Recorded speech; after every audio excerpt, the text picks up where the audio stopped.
Hey guys! ఎందుకు ఇంత excitement అనుకుంటున్నారా? మరి వినాయకుడిని బుక్ చేయడానికి ఎళ్తుంటే మరి ఇంత ఎక్సైట్‌మెంట్ ఆఫ్‌కోర్స్ ఉంటుంది గదా! మీరు గూడా నాతో పాటు వచ్చి ఈ బుజ్జి గణేశాల్ని చూసేయండి.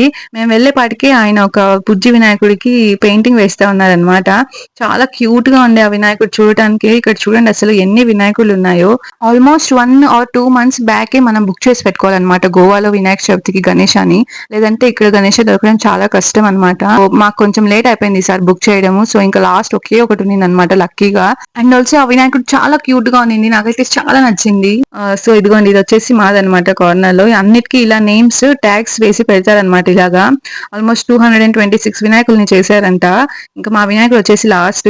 సో, 226 నంబర్ అని రాసి, మా నేమ్ రాసి ట్యాగ్ అయితే వేశారనమాట వినాయకుడికి.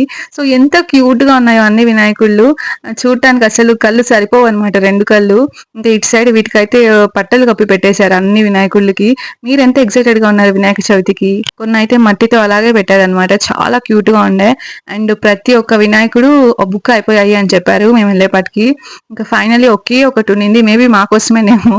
మరి ఈ వినాయక చవితికి మీరెంత ఎక్సైటెడ్‌గా ఉన్నారో కామెంట్ చేయండి.